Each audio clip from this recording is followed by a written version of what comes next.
여러분 신앙생활을 하시면서 혹시 하나님께 섭섭했던 적이 없으신지요?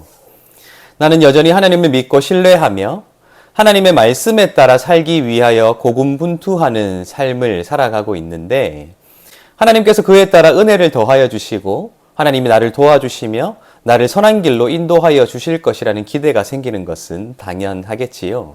그런데 날마다 그러한 하나님의 은혜를 누리며 찬양하며 살아가면서도 무엇인가 하나님께 서운한 감정이 생겼던 경험이 없느냐 하는 것입니다. 여러분들이 만약 하나님께 서운한 감정을 느낀 때가 있었다면 그때는 언제이신지요? 우리 신앙의 여정은 하나님을 알아가는 과정이라고 해도 과언이 아닐 것입니다. 내가 알던 하나님, 내가 경험했던 하나님, 내가 배웠던 하나님이라는 과거의 형태에서 벗어나서 지금 나에게 역사하시고 지금 나에게 계시가 되어지고 지금 나에게 찾아오시는 하나님, 또 앞으로는 또 전혀 다른 새로운 형태와 새로운 방법으로 우리에게 찾아오실 하나님, 또 그렇게 일하실 하나님을 알아가는 과정, 그것이 우리의 신앙의 여정이라 할 수 있을 것입니다. 그런데 그런 신앙의 여정을 걸어가고 있는 우리가 하나님께 서운할 때는 보통 우리가 하나님에 대해서 오해하고 있었던 때가 아닐까라는 생각을 해보게 된다는 것입니다. 철저히 내 기준으로 생각해 왔던 것이죠. 하나님이 이래야 한다. 내가 이렇게 행동하면 하나님도 이렇게 반응해 주셔야 하고 내가 이렇게 하나님을 믿으면 하나님도 이렇게 나에게 보여주셔야 한다 하는 철저히 내 기준에 맞춰진 하나님에 관한 이미지가 나에게 굳어져 있었기에 그것으로부터 벗어나게 되면 하나님이 이상하다 생각되어지고 하나님께 서운하다 생각되어지는 것, 그것이 우리 인식의 한계가 아닐까라는 생각을 해보게 됩니다. 오늘 우리는 시편 67편을 함께 읽게 될 텐데요. 이 시편 67편에는 하나님을 찬양하라는 호소가 기록되어 있는데 왜 하나님을 찬양해야 하는가 하는 그 이유도 기록되어 있습니다. 제가 읽어드릴 테니까 한번 잘 읽어보시기 바랍니다.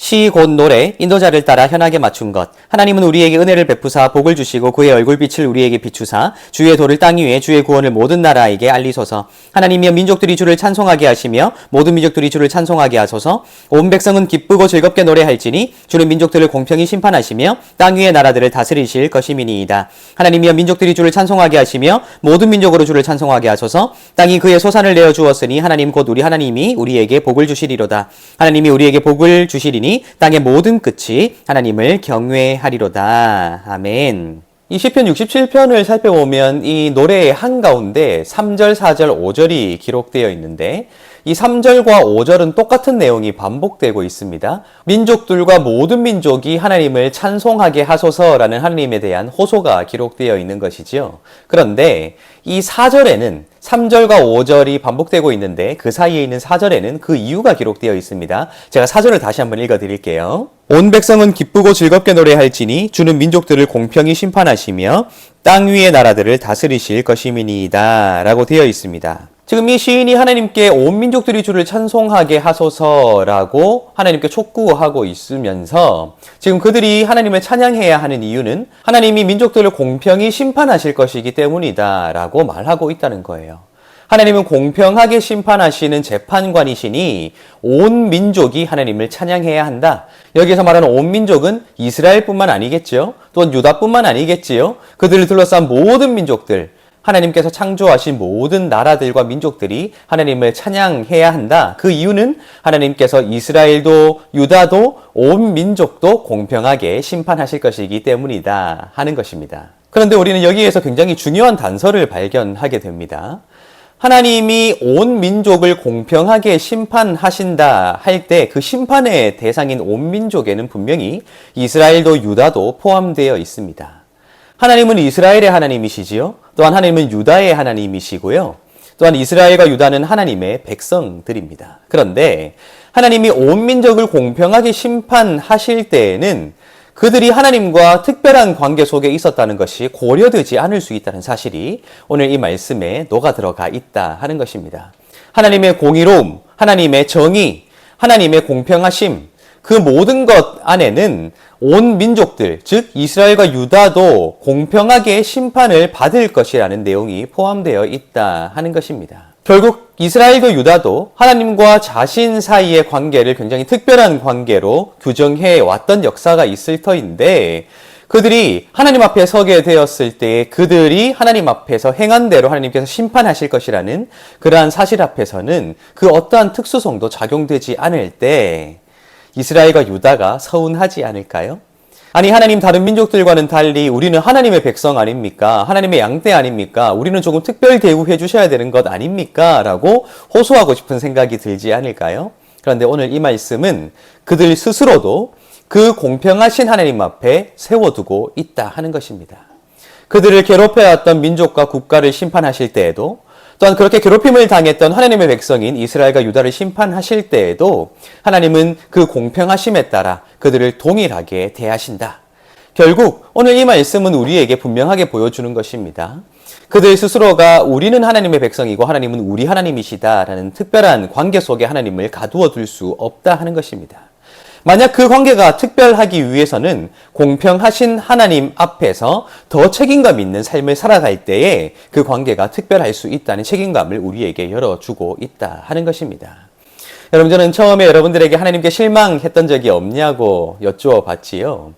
만약 여러분들이 그 어떠한 책임도 감당하지 아니하고 그 어떠한 사명도 행하지 아니하며 내 말과 내 행동과 내 생각은 하나도 변하지 않았는데 단지 교회 생활을 열심히 한다는 이유만으로 또 열심히 종교 생활을 한다는 이유만으로 하나님께서 나를 특별하게 대해 주실 것이라고 생각을 하신다면 우리는 실망할 수밖에 없을 것입니다.